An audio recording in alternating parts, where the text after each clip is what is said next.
Hello everybody, my name is Dratnos, and in this video I'm going to make some predictions about which classes and specs I think are going to be played by guilds going for world first in Ny'alotha the Waking City.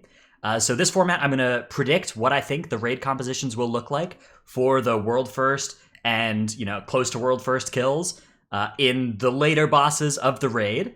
As your guild or whatever is progressing through here, you may of course have a much different comp than these. And the further down you get from world first, of course, the less important the comp is because players have more gear and stuff to make up for it, and the relative skill that they have on their class becomes more important too. So I'm by no means trying to tell you that if you are trying to progress and get cutting edge, you need to field a comp like this. This is just my prediction for what we'll see in the live streams for Race for World First, which kind of comps we'll see. And then the good thing about doing it in this way is that after the race is over, I can come back and make another video and we can look and see how well my predictions held up, and we can see what was a surprise. So if you have any ideas about where you disagree, let me know in the comments, and then we can check back on those as well after the Race for World First and see who had a better idea than me as to what guilds would field. So let's get started with the tanks. I think that most fights are likely to still be 2 tank fights. Nothing looks to me like there's going to be a huge need for more tanks, maybe like 1 or 2 fights, but I think it'll mostly be still a 2 tank meta. And I think that almost all groups are going to continue to include 1 Brewmaster Monk, even though the spec has been nerfed. And I think that 2 Brewmaster Monks is going to continue to be a powerful comp. The first Brewmaster Monk to me feels pretty mandatory because it's the only good way to get a Mystic Touch debuff into your raid, given that I don't think Windwalkers or Mistweavers are very likely to get anywhere near world first kills in Ny'alotha. So that first Brewmaster slot feels like the lowest cost way to add a Mystic Touch. And the second Brewmaster I think will continue to be fine, but there are some boss fights where you may want access to a tank that can handle heavy magic damage pretty nicely, and that can bring powerful utility like Death Grip and Mass Grip. So I do think that the other comp that we may see alongside double Brewmaster in World First kills is 1 Brewmaster, 1 Blood Death Knight. There's some chance that this Death Knight slot might be something like a Paladin or a Demon Hunter as well. Those specs also handle magic damage fairly well and bring unique utility in the form of stuff like, Spell Warding or Sigil of Chains.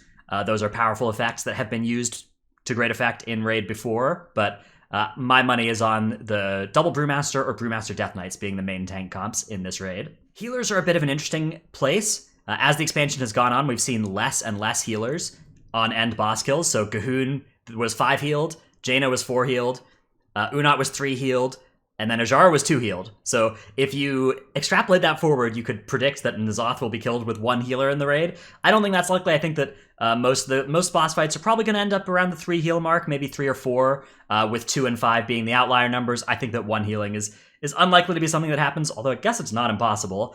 We really have to see, as these world first guilds keep attempting fights, they get to this point where with health stones, health potions, players playing really well mechanically and healers playing out of their mind and knowing the damage profiles really well, they can somehow manage to scrape by with just 2 healers on fights like Ajara. And that may end up being the way that guilds squeeze out extra DPS, is just by dropping more healers again. But I don't think they'll go below 2. 2 is a small number of healers. So of those healers that guilds do bring, I think that Paladins are the ones that you're likely to see the most of. They look really strong. They've taken a nerf to their Glimmer of Light build and trait, but even with that, they're scaling up really nicely. They're getting buffed to Vision of Perfection. And they bring a bunch of passive damage. They bring Aura Mastery, which is really nice even if everybody's spread pretty far out, to get a lot of damage reduction across the raid. So Paladins, passive damage and damage reduction, very valuable things that they bring in addition to just solid throughput.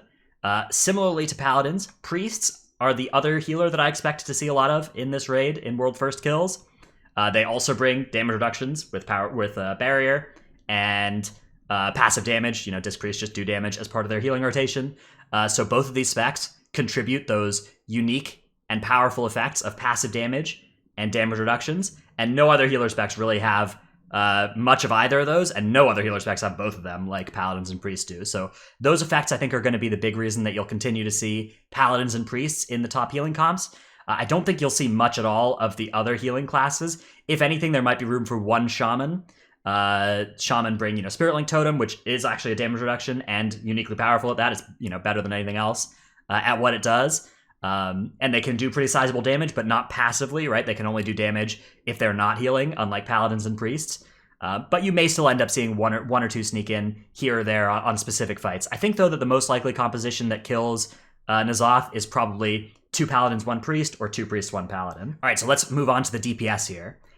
There's been some predictions that this is going to be a melee-friendly raid, and there are some fights that it looks like it's not going to be too big of a problem to bring melee to, but historically, melee have just not been as good in raid as ranged, and even when it looks like things are going to be fine for melee, you rarely get punished for bringing ranged, and you frequently do get punished for bringing too many melee. So, you know, in a raid like this, I'm going to continue to bet on ranged being the more popular and more dominant type of DPS.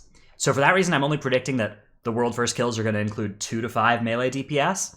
Of those, 1 certainly has to be a Demon Hunter. The Chaos brand that they bring is remarkably powerful. Havoc Demon Hunter is also just really well balanced. Like, it does a lot of damage right now. I don't want to say well balanced because it's maybe a little overtuned even. So bringing more than 1 Demon Hunter is something that you may see this tier just because they're a massive damage spec.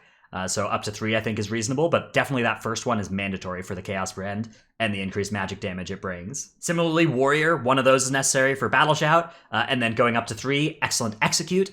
Execute is something that is extremely valuable in Raid, and that, you know, it doesn't show up when you're looking at just like sims of which classes are doing well going into each raid tier, but whichever classes are better able to do damage in the important parts of the fight, that's really valuable, and that, you know, you can't just see that in a comparison of DPS numbers. Warriors are usually good at that because usually the important DPS checks happen more often at the end of boss fights than at the start of them, right? That's usually how it works. So Warrior, also something I could see stacking a little bit of on some fights, going up to 3.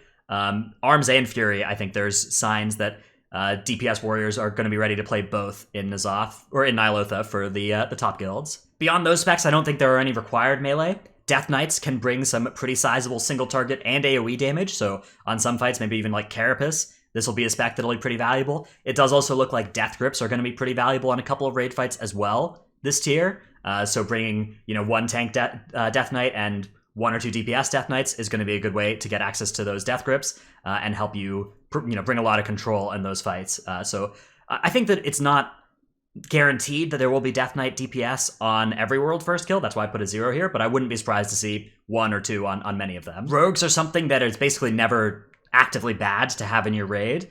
They have Cloak of Shadows and are very survivable. They're very durable. So even when raids are melee unfriendly, rogues are usually a melee that can kind of sneak in and not really count as a melee. Because they can just, you know, cloak and run and do their ranged mechanic. Like, they can behave like a ranged for the purposes of many melee mechanics due to their cloaks and shadow steps and all that kind of stuff. But I don't think that they're in a particularly high damage tuning place right now in this raid compared to stuff like Demon Hunter and Warrior and even Death Knight. So I think that it's reasonable to expect. I think 0 rogues is probably more likely than 2, for instance, on most of the world first kills. And the final melee I want to mention is Paladins. Ret Pally is something that we saw one of these on World First Ajara, and it's not unreasonable to think that we would continue to see a Paladin showing up. They bring pretty good AoE if there's, you know, moments where a lot of ads need to be killed at once. Paladins can blow those up very effectively without needing to play like an AoE build in the same way that some other classes would maybe have to do good AoE damage to those targets. But I think that the smart money is probably still on a lower number of Paladins. You know, 1, I think, would be the maximum I would be unsurprised to see in a kill. And that leaves range DPS. I think that most groups are going to be comprised primarily of range DPS in the world first scene. 10 to 14 of them is my number here, although obviously, you know, you got to add up all the numbers here to get to 20, so it depends on what total number of healers and melee are being brought. The most powerful range that I think I expect to see in almost every kill are Warlocks. Warlocks have been fantastic this whole expansion, and they bring a lot of very valuable utility in a raid encounter. Demonic Gateway, a very useful tool, has been useful on every end boss so far this expansion pack. Even like it was mandatory to have 4 Warlocks on Gahoon basically to bring those 4 Demonic Gateways, and they were very good on Jaina, Unat, and Ajara as well. So I think betting against Warlocks is not a good place to be. Especially because they just bring 3 very viable raid specs right now. Demonology, Destruction, and Affliction all have different damage profiles that are all likely to be useful in different ways in this raid. You know, all 3 of them were good at different parts of Eternal Palace. And so I wouldn't be surprised. Honestly, I wouldn't be surprised to see a number higher than 4 even of Warlocks in some cases, or from some guilds. The next range I think is likely to show up is Balanced Druids. I think that at least one of these, probably, again here I think 3 is probably more likely than 1 to be the number of Druids. It's just a spec that is very well tuned on single target right now, and single target damage tends to be the most important characteristic in Raid.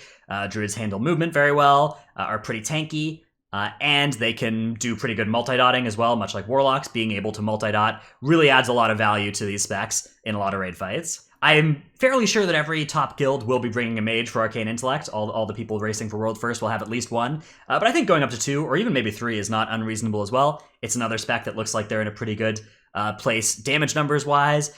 Fire, in particular, continues to look very strong coming out of Eternal Palace, although I've actually heard some rumblings that even Frost may be something that has some very high damage builds this tier, so be on the lookout for that. And on pure single target, Arcane can even pump out some very, very good numbers, so looking for mages in that slot is, I think you're going to see fewer of them than Warlocks or Druids. They don't really have the ability to like multi-dot in the same way that Warlocks and Druids do, and get good value from that. So on multi-dotting fights, mages tend to fall a little bit behind the Warlocks and the Druids and the Priests. So speaking of Priests, I have taken a pretty heavy set of nerfs coming into this tier, but they are a spec that scales extremely well with gear, and they are absurdly good in multi-target situations. I think that on pure single target fights, you are probably going to be carrying your priests through. They're going to be near the bottom of the DPS meters. You're going to be carrying them through to get them gear. But as they get to the later boss fights in the raid that have some ads, and they start to pick up a bunch of Ny'alotha gear, I think they'll be able to outscale the nerfs. And they will, again, jump to the top of the DPS meters, and we'll start seeing stuff like we did on Zakul, where there's, Shadow Priests that are doing actually twice as much DPS as the rest of the raid. And on some of these fights, that looks very valuable. But depending on, which fights are hard, if there are difficultly tuned single target encounters, I think it's reasonable to expect guilds to shave on the number of priests that they're bringing, even all the way down to 0 if they decide they need to do that to be able to kill the boss. The downside of that then is that they won't be gearing up their priests for those later encounters where they might be good. So it'll be an interesting thing to see. There's kind of a lot of strategy in the race for World First about who you gear up from those first, because Method and Limit are not going to have trouble with the first 5 bosses, right? Those first 5 bosses are going to die with any comp that Method or Limit brings, so they can bring comps that aren't quite the best for those bosses to try and gear up characters for the later bosses. So my suspicion is that priests will not actually be good on those first, 5, 7 bosses, but they will be brought to gear them up for those later tough bosses that have some ads in them. And then I think that it'll be worth having brought them because they will own those boss fights, even with the nerfs, even through the nerfs. I think they're going to be fantastic still. Hunters are an interesting class in this raid. I don't really see all that much changing about the spec. I think that they're going to continue to be pretty good, and I think it will continue to be safe to bring Hunters. And I continue to expect one, maybe Hunter, to show up in World First kills. But I don't think that they're going to be something you're going to want to actively stack. They don't bring, multi-dotting capabilities like Warlocks, Druids, and Priests. And I don't think that their damage is going to be anything absurd to write home about. But maybe, I don't know. There are guilds are preparing Hunters more than I would have expected, actually. So this might be something that I end up being wrong about. And finally, Shaman. Shaman have shown up as a very powerful spec a couple times this expansion, Elemental Shaman, that is.